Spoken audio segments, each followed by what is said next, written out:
Selamat berjumpa kembali anak-anak dengan catatan Pak Danan. Kita akan melanjutkan kembali pembahasan materi sebelumnya tentang persamaan dan fungsi kuadrat.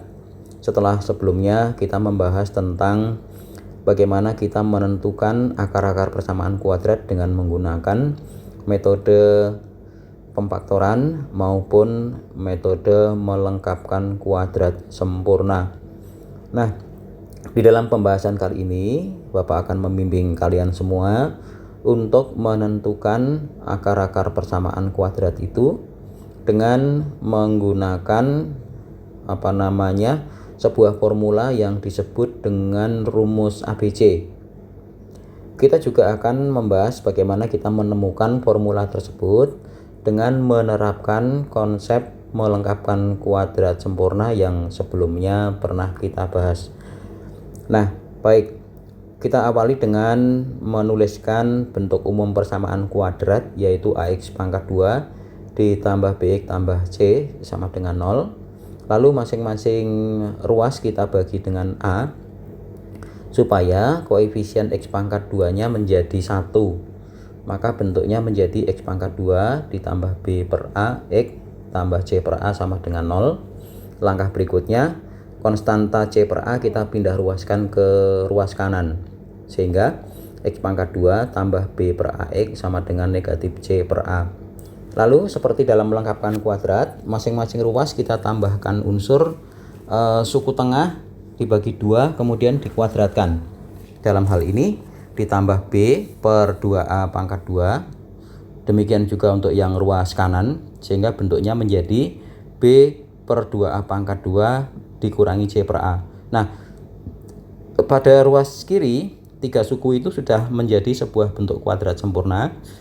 Kita tuliskan X ditambah B per 2A pangkat 2 itu sama dengan B pangkat 2 per 4A pangkat 2. Sudah kita kuadratkan ya, dikurangi C per A. Lalu kita samakan penyebutnya pada ruas kanan. Karena penyebut ruas kanannya A, kita kalikan dengan 4A per 4A. Maka selanjutnya menjadi B pangkat 2 min 4AC dibagi 4A pangkat 2. Sama ya dengan melengkapkan kuadrat. Setelah itu di ruas kanan dan kiri kita tarik akarnya agar kuadratnya menjadi netral. Lalu kemudian yang ruas kanan menjadi bentuk akar. Perhatikan, akarnya sudah menjadi pangkat 1 ya. Nah, karena ini bentuk kuadrat, maka ada dua nilai, yang satu positif, yang satu negatif. Kita tuliskan plus minus akar B kuadrat min 4AC per 4A pangkat 2. Perhatikan penyebutnya 4A pangkat 2 itu merupakan bentuk kuadrat. Jadi akar 4 itu 2 dan akar A kuadrat itu A. Maka X ditambah B per 2A itu sama dengan plus minus akar B kuadrat min 4AC kemudian per 2A. Bapak ulangi, akar 4 nya 2 dan akar A kuadratnya itu A. Selanjutnya B per 2 nya kita pindah ruaskan ke ruas kanan. Bentuknya menjadi min B per 2A plus minus akar B kuadrat min 4AC per 2A.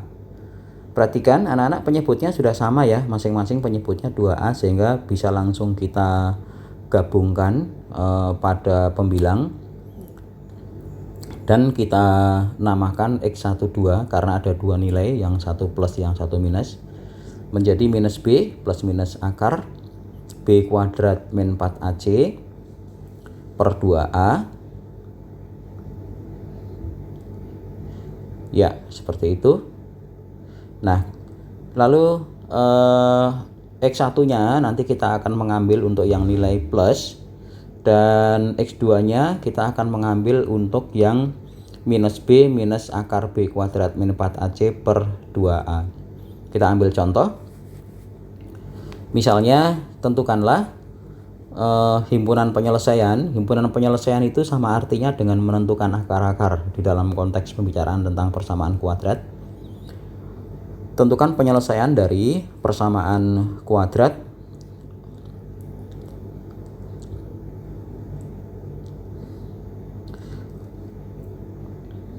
Tentu kita akan menggunakan rumus ABC nanti dalam penyelesaiannya. Nah, 3x pangkat 2 minus 7x min 6 sama dengan 0. Perhatikan A-nya 3, B-nya min 7, dan A-nya minus 6. Sehingga tinggal kita masukkan saja. Nah, x1 2-nya sama dengan min B plus minus akar B kuadrat min 4AC per 2A. Anak-anak biasakan untuk selalu menulis kembali formulanya supaya tidak lekas lupa. Menjadi min minus 7 plus minus akar B kuadrat min 4AC per 2A menjadi min 7 pangkat 2 dikurangi 4 kali 3 kali minus 6 per 2 kali 3. 7 plus minus akar 49 ditambah 72, ya betul, per 6. 7 plus minus akar 121 per 6. Nah, selalu akan bisa diakar. Kalau misalnya bentuknya bisa difaktorkan, maka kita akan menemukan bentuk akarnya pasti bisa dicari. X1 kita mengambil yang positif, 7 ditambah 11 dibagi 6, hasilnya sama dengan 3. Lalu yang X2 nya kita mengambil yang negatif, 7 dikurangi 11 dibagi 3. Jadi sama dengan min 4 per 3. Sehingga akar-akarnya atau himpunan penyelesaiannya adalah min 4 per 3 dan 3.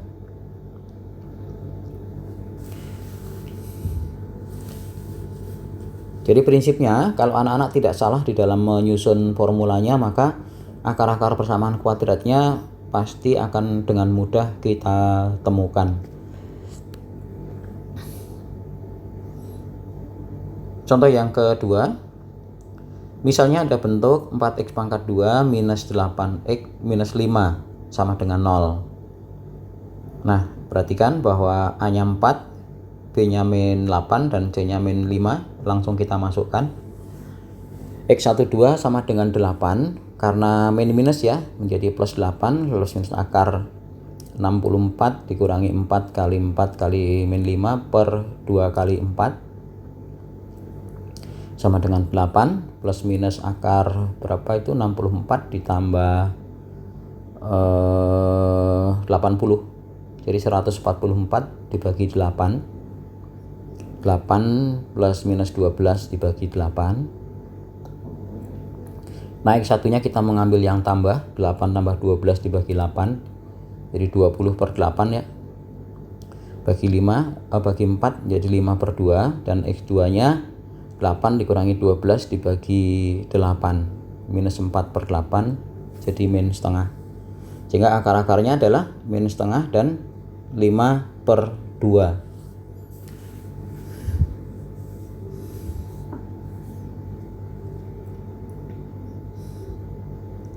Baik, selanjutnya kita perluas penggunaan dan penerapan tentang rumus ABC tersebut dengan menentukan jumlah dan hasil kali akar-akar suatu persamaan kuadrat. Sehingga anak-anak tidak perlu menentukan X1, X2-nya dulu, tetapi kita langsung bisa mencari X1 tambah X2 itu meskipun hanya diketahui unsur-unsur A, B, dan C-nya. Kita ingat bahwa bentuk kuadratnya adalah AX kuadrat tambah BX tambah C sama dengan 0. Lalu kita ingat dalam rumus ABC, X1 itu kan sama dengan minus B ditambah akar B kuadrat min 4AC dibagi 2A. Jadi X1 nya itu yang ditambah, kemudian X2 nya itu yang dikurang, berarti minus B minus akar B kuadrat min 4AC dibagi 2A. Kalau kita mau mencari hasil penjumlahannya X1 tambah X2, maka bentuk akar-akar persamaan kuadrat itu kita jumlahkan sesuai dengan bentuk-bentuk yang ada pada X1 dan X2. Ini menjadi mudah, kenapa? Karena ada bentuk yang berlawanan. Ini merupakan sebuah bentuk yang sekawan, di mana yang satu plus, yang satu minus, sehingga kalau ditambahkan hasilnya 0. min B ditambah akar B kuadrat min 4AC dibagi 2A. Lalu kita tambahkan dengan minus B minus akar B kuadrat min 4AC dibagi 2A.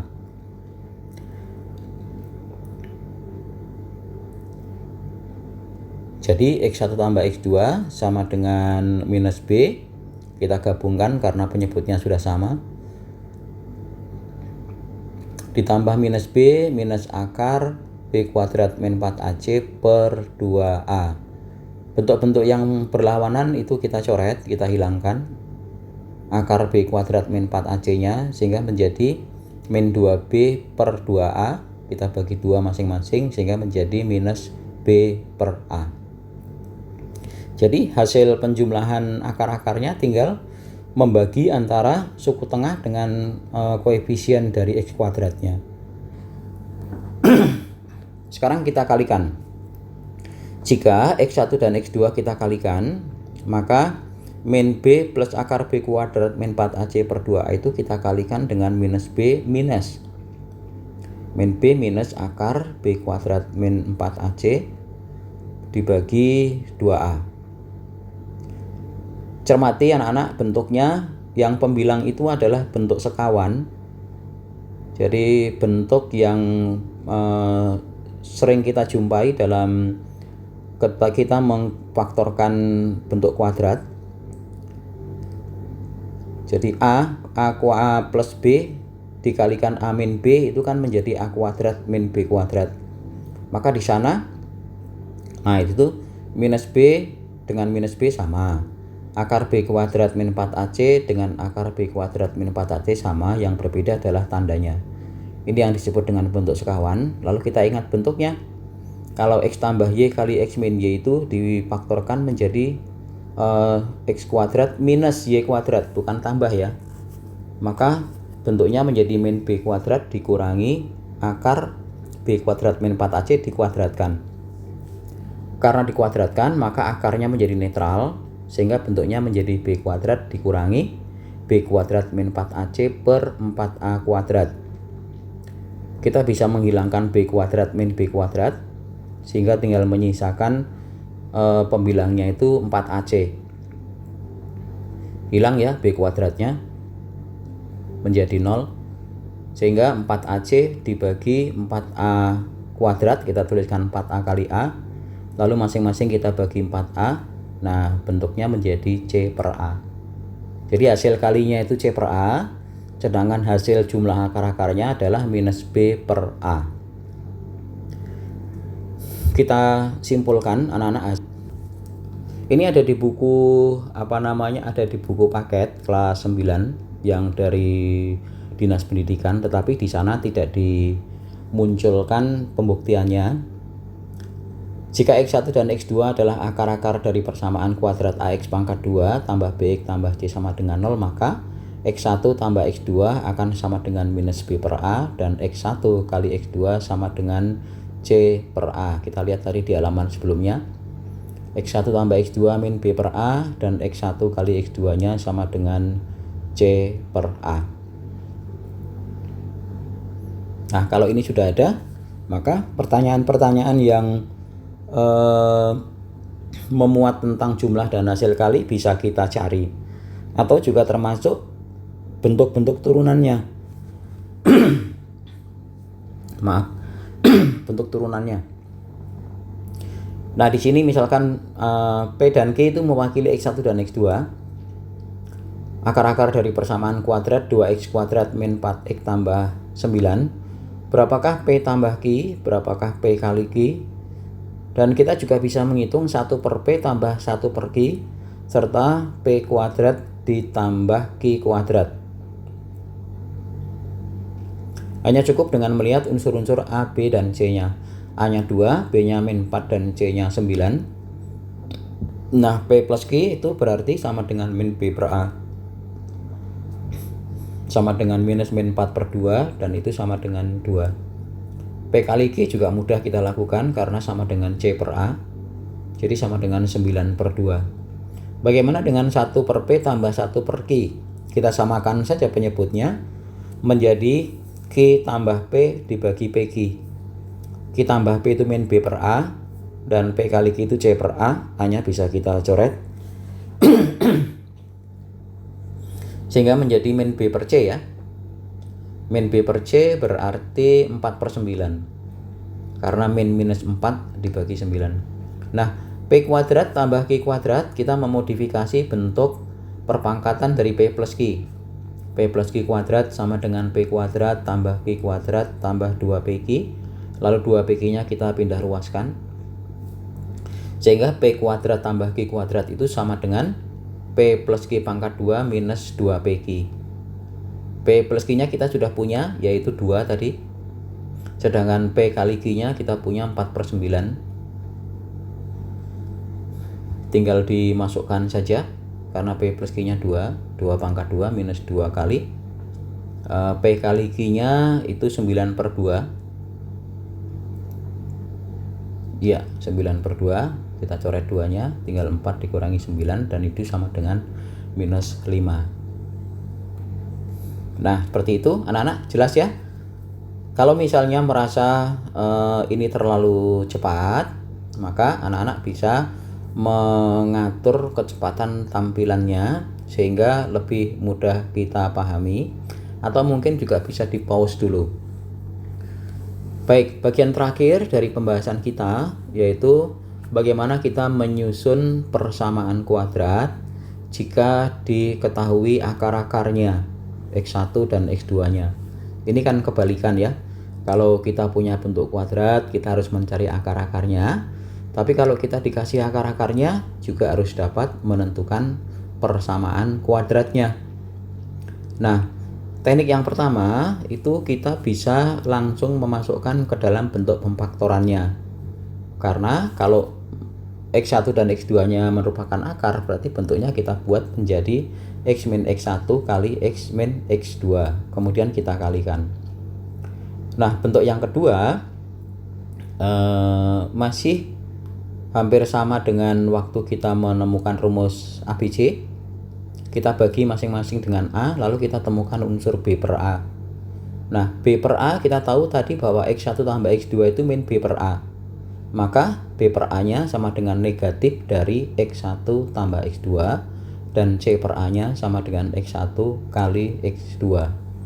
Sehingga bisa kita susun menjadi X kuadrat minus X1 tambah X2X ditambah X1 kali X2.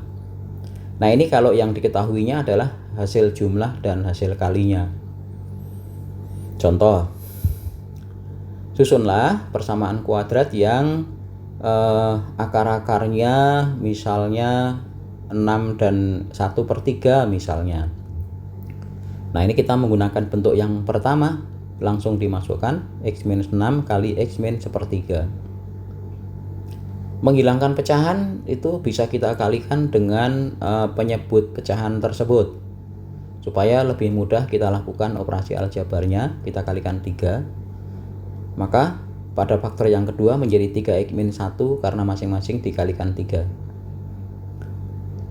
Nah, ini perkalian suku 2 pada bentuk aljabar. Anak-anak bisa melihat kembali di bagian ketiga dari pembahasan tentang bentuk aljabar kelas 7. Bapak lihat di catatan padanan di channel ini ada X kali 3X itu 3X pangkat 2, lalu min 6 kali min 1 itu 6, lalu hasil penjumlahan suku tengahnya menjadi min 19X dari min 18X ditambah minus X.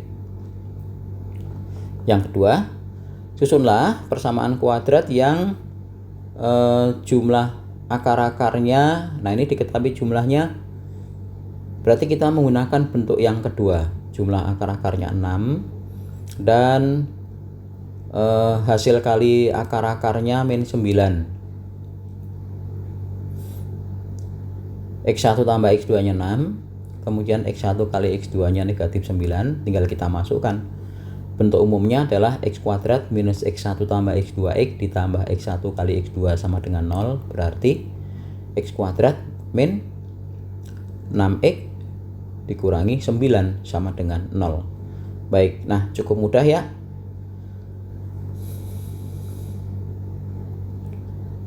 Kemudian yang ketiga, sekarang tentang bagaimana kita menentukan atau menyusun sebuah persamaan kuadrat yang baru. Susunlah persamaan kuadrat baru yang akar-akarnya 2 kali, misalnya 2 kali dari akar-akar persamaan kuadrat PK itu persamaan kuadrat 2x kuadrat minus 3x ditambah 5 sama dengan 0. Tentu tidak dimaksudkan supaya anak-anak mencari x1 x2 nya lebih dahulu, karena ini tidak akan bisa difaktorkan. Nah, kita cari x1 tambah x2 nya, karena sama dengan min B per A, berarti sama dengan min 3 per 2 sama dengan 3 per 2, dan kita cari x1 kali x2 nya, yaitu 5 per 2. Selanjutnya, pada persamaan kuadrat yang baru kita misalkan akar-akarnya adalah x3 dan x4 misalnya. Karena 2 kalinya berarti x3 nya itu 2x1 dan x4 nya 2x2. Kalau kita jumlahkan hasilnya menjadi 2 kali x1 tambah x2. Nah, x1 tambah x2 nya itu kan 3 per 2. Berarti 2 kali 3 per 2 dan itu sama dengan 3. Demikian juga untuk yang perkalian. X3 kali X4 berarti akan menghasilkan 4 kali X1 kali X2, sehingga menjadi 4 kali 5 per 2 dan sama dengan 10. Tinggal kita memasukkan ke bentuk umum persamaan kuadrat yang diketahui jumlah dan hasil kalinya, yaitu X kuadrat minus X3 tambah X4X ditambah X3 kali X4 sama dengan 0. Kemudian kita masukkan, disubstitusi, x3 tambah x4 nya itu 3. Lalu x1 kali x2 nya itu min 3x ditambah x3 kali x4 nya berapa? 10. Nah, tinggal kita tambahkan, berarti tambah 10 sama dengan 0. Nah, mudah sekali. Baik, anak-anak, mungkin pembahasan kita cukupkan. Nanti selanjutnya masih ada satu bahasan lagi, yaitu tentang mengidentifikasi jenis-jenis dari akar persamaan kuadrat berdasarkan diskriminan yang dipunyai oleh persamaan kuadrat tersebut. Baik anak-anak, selamat belajar dan tetap tekun berlatih agar kita lebih mudah untuk memahami materi-materi selanjutnya. Bapak akhiri, terima kasih dan sampai berjumpa kembali.